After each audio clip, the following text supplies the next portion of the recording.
Oh, ben moi, na maman, na yebonga. Azuka matama lokola ya ngai.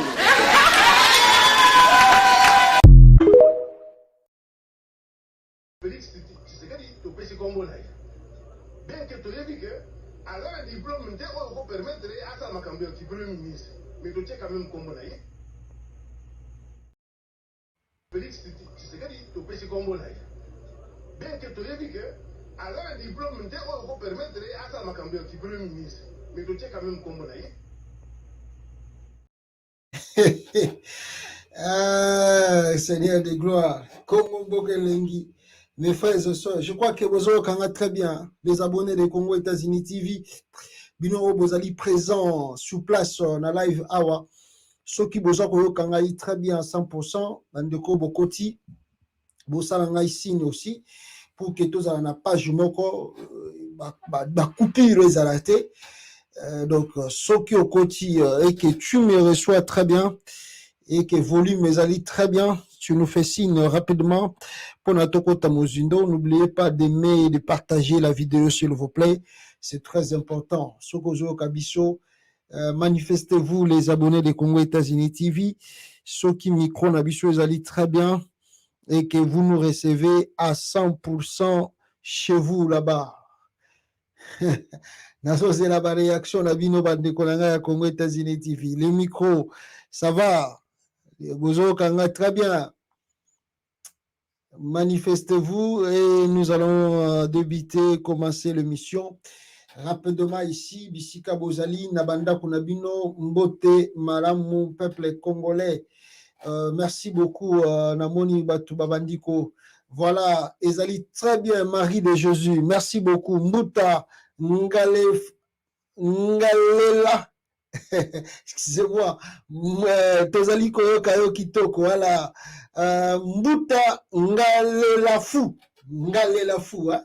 Mbuta ngalela fou. En tout cas, je ne sais pas si j'ai bien prononcé cela, mais mbuta ngalela fou. Sans kitoko Claude Kassiama.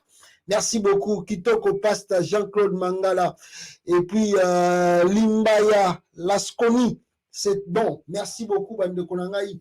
Il y a Congo États-Unis TV, à Bozali Ebele, Boza Kolanda Biso. Merci à Naba Partage, Boza Kosala, Nanenge Bozo Poussé Kitoko. Merci Dogra, Kalombe Kitoko Makasi, Roger Saï, Tita. Merci beaucoup, merci beaucoup. Na geste tout Boza Kosala, les abonnés de Congo États-Unis TV. Alors, le loto Labino Nini. Merci beaucoup aussi Sabalika. Tokolobela, en tout cas, Ndekomela lobi nanga ouverture, Ndeko Sisa Bilaka lobi ouverture.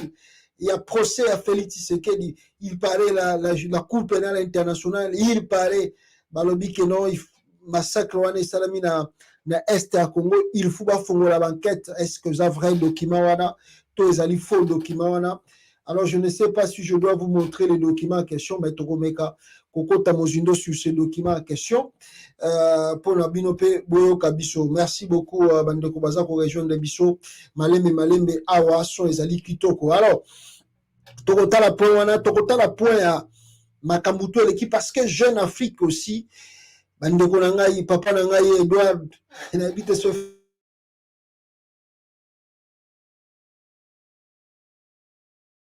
excusez bato mususu peut-être moyen kotanga bakombo na bango na ba médias ezalaka te po baza bato akati bato mususu basalaka na organisme ya ONU ozomona ba information biso tozwa yango bisika ebele ya minene bato mususu oyo batindelaka biso ba information basalaka na ONU donc bango pene information ezobimaka sikoyo pa batindeli yo mbala moko donc c'est-à-dire eza bato mususu fo kobomba bakombo na bango donc kotalaka Talakaka.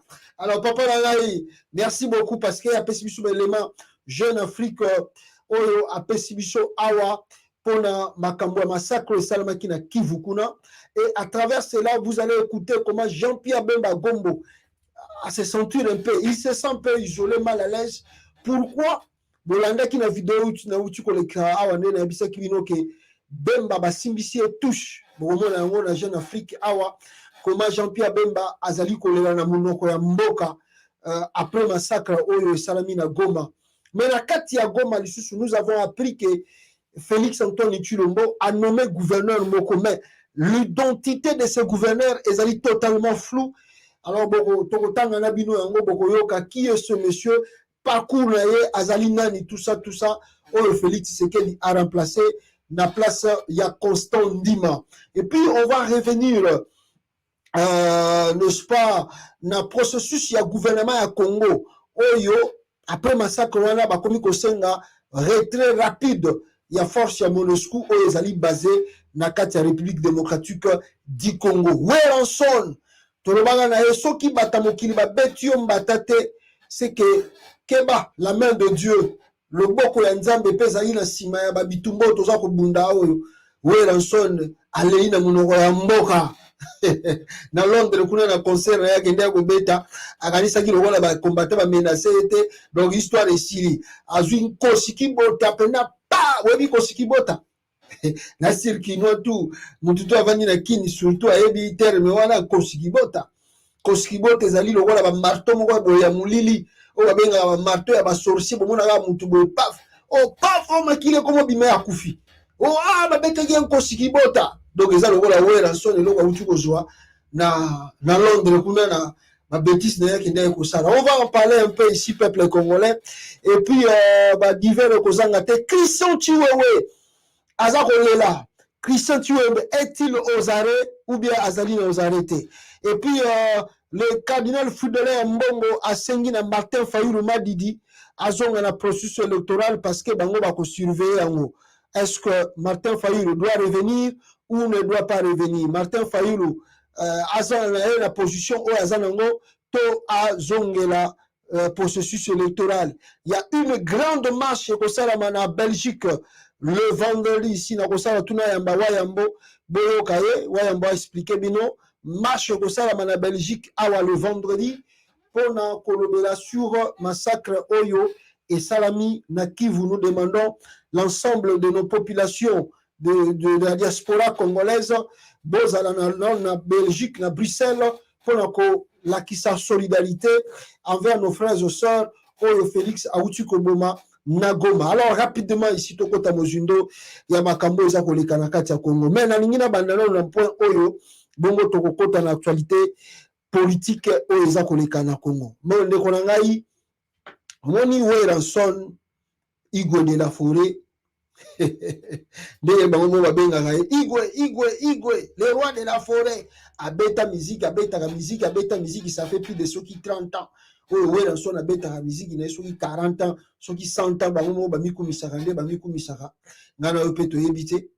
Azwa bambongo ya bwaka mabanga, abwaka donc lokola Weranson abwaka mokili mobimba, abwaka Kongo mobimba mabanga po ba pesa ebala, ba pesa ebala, apeya ba palin. Bah, il s'engage qu'il paraît à foutre là, mais moi je ne crois pas. Il paraît qu'à somba déjà dans les États-Unis, oyo azwa bananaye, aya ko bomba bango na lieu sûr, lieu kitoko, Weranson a pris ses enfants, aya ko bomba bango na esika ya malamu, ale azu ya bana batu azako exposer bango et azali ko lukape ba congolais bazala toujours na distraction avec ye a profiter, azala toujours riche, binobo zala toujours ba pauvre. Donc peuple congolais, makambo ya bawera oyo balingi lokola bazali soutenu par le gouvernement.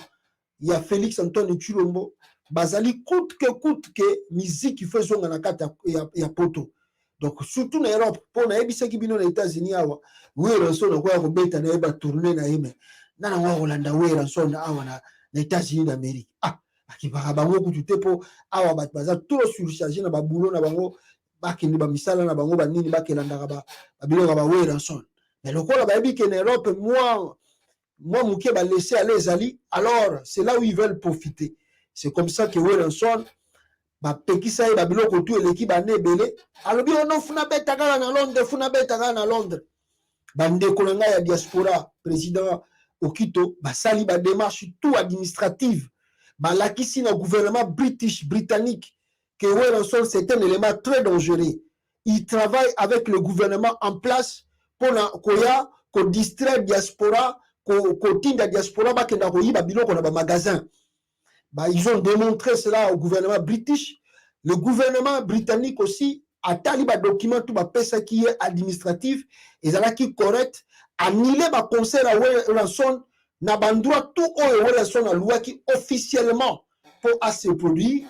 Le gouvernement britannique avait annulé le concert jusqu'à ce que Weranson pour nous justifier mbongo oyo bango bazui et pas ya Félix Tshisekedi na gouvernement ya Congo bake ko louer salle oyo bisika flaki bale la matanga ezali basala ba gymnastique Weranson akekuna ba vandi kuna moi avec 5-10 personnes alors bibino boko tata ofele boko tana bino ofele awa l'essentiel année na justifié mbongo na zwaki pa ya Félix Tshisekedi keno na betaki musique na Londres yango bomoni que Londres Weranson a eu un peu de temps à Londres a eu soki une semaine 2 semaines a tourner kaka pamba na Londres lo ko sala ya malunga ezate peuple congolais avec ce ridicule là Weranson a celle qui concerne ba congolais batiki ye ba combattant pe balobi bon tika to sala to tala asili su ko beta concert boy a kozonga Congo soki quelques jours là ba combattant ba balingele sko bula sima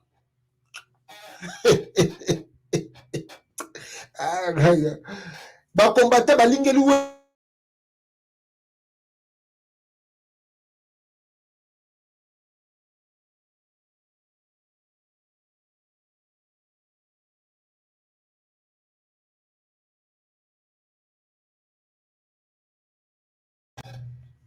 voilà, excusez micro et kataki. Donc on va te montrer Weranson que bana poto bazali ao. Tokola kisayo Weranson que bana poto bazali. Weranson na matabo ya kitabo. Ah! Bana poto babeti Weranson kosikibota. Voilà, son ezongi déjà je crois. Son ezali très bien. Son ezali. Voilà.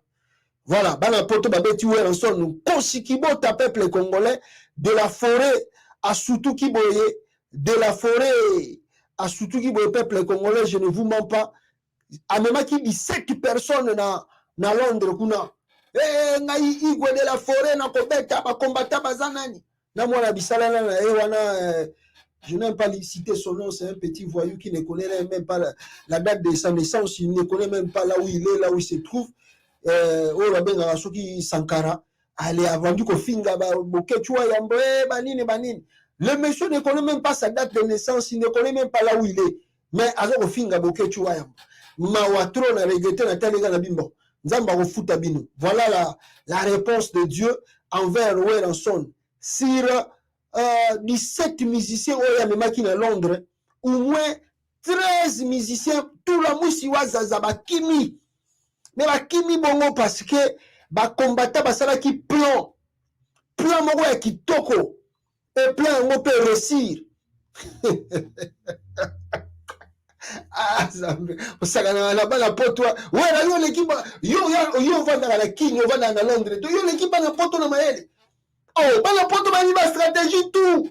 Ba bisika totie ba musicien no ba yebi. Oh, ba yebi ba contact tout comment on kibisa ba tout. Ba yebi tout.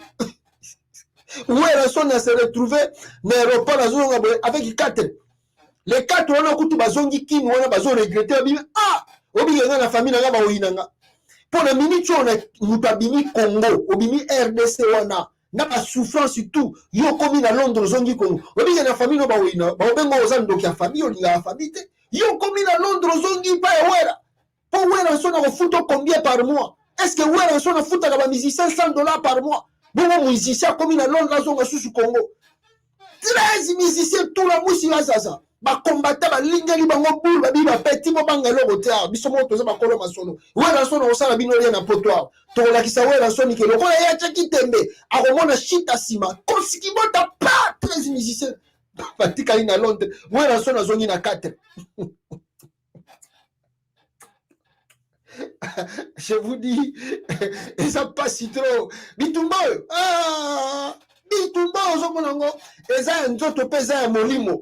Soki na nzoto ba combattant ba kokiote na molimo ba koko ya Congo ba ko beta yo c'est ça comme ça bitumba oyo tozo ko bunda eza nzoto pe na molimo soki na nzoto ba combattant ba resur yo te na molimo ba koko ya Congo oyo baza ko tala makila ba ndeko na bango makila ya ba ntoto za ko tanga ba ko beta yo ko sikibota c'est comme si Weranson a se retrouvé dans l'aéroport na 4 personnes a regretta le lina munonga mboka bongo ole ananani na Congo wana muta komi na pota zonga susu Congo oh obi e 4 musiciens na bazongi na Congo bazo regretter pour ba famille na bango bakolanda bango na mabanga bango yoza sorcier yozongi susu RDC o komaki na Londres payo batu tout même na France bazo linga ba kota Londres batu bazana ba Bruxelles ba Espagne bazo linga ba kota Londres yo komi na Londres zongi su Congo pona wera ah wera wana nenga za wana bana na eba za na mona poto yé moka voyager na poto yo kozongi la wera pa pesa wo combien par mois $100 bien $50 après ça bongo